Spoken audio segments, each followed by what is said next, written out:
Feeling a little art craft crazy?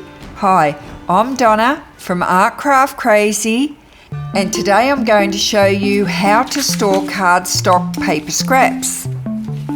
Now, I've recently inherited my mum's craft room and her entire cardstock and paper collection. She had no organisation, paper everywhere. Every box I opened, there's paper. She threw nothing out. Some of the paper is just too good to throw out, so I've decided to make a better storage system than what I've got in all these boxes. So some of these Japanese papers, even though they're small, they're just too good to throw out. This is fun for me because I used to be a bookbinder when I was 16, and they're still using the same method today. So I'm going to make this notebook using a similar method. Now I'm going to make this scrap pad different widths, the paper, I'm not going to cut them down, and different lengths.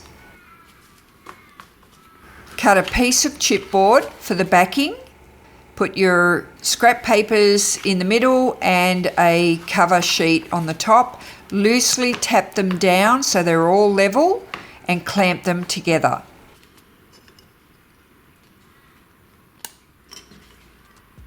They've got to be even level at the top here.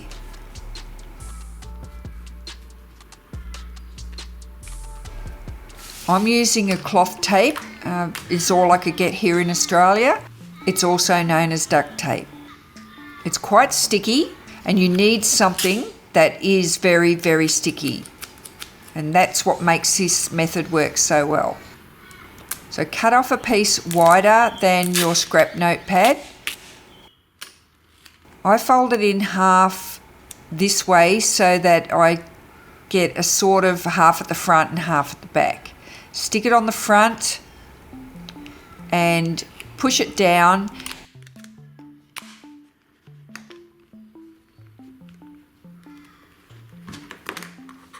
Push it into all of the sheets so that it presses right in and catches every piece of paper. You need to stretch it up over the top of the pages and then turn it over and stretch it over the top again before you pull it over to the back.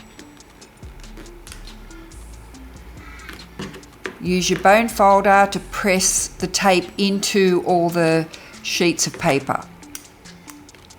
Take the clamps off and press it down again with the bone folder. The better the tape is contacted, the better the notepad will be.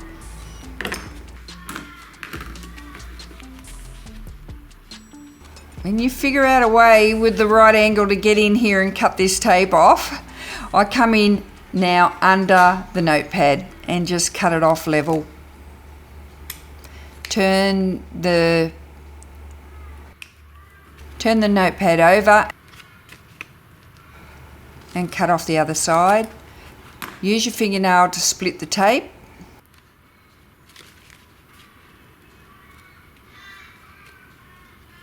I use the other end of the bone folder to make sure that tape is pushing in on all of the pages and they're all held in place. So now when I put these scrap papers away, those real tiny bits will sit in front of them. So I'm going to put a Japanese theme embellishment on the front. Now I've also inherited a pile of these ATC swap cards. Mum was heavily involved in swapping cards and there's so many of them. I didn't want to throw them out and I didn't want to see them unused. So I've got a clear container and I put them in a filing system. So this way I can just go through them and I can pull out different cards that I'd like to use on things until I find one that suits the project I'm working on. So this Japanese theme card is perfect. Even though it's got Merry Christmas on it, that doesn't bother me at all.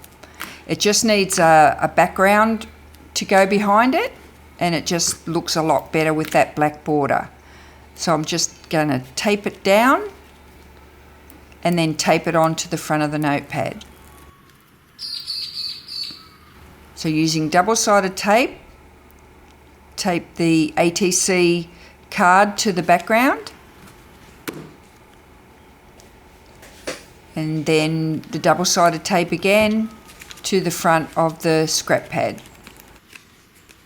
Now it's also got a little hole in the front of the card, so I just grabbed some sticky dots and I'll put that over the top of that little hole. It actually had an embellishment hanging off it. So I've removed that and I'll just put this sticker over the top.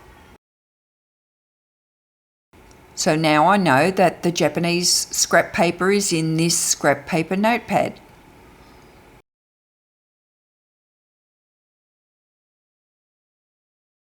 And this is how I store them. I've got these buckets with plastic dividers in them. And I'll put the bigger sheets of the Japanese paper in there, and the little notepad sits right in front of them. And that just saves all those tiny little pieces floating around. They would have been too small for this bigger bucket. Now I'll show you how to make another scrap notepad, but this time with the card stack has an even width. So I've made these 8 centimeters wide. I'm not worried about the length of the card. I just cut them all off 8 centimeters wide.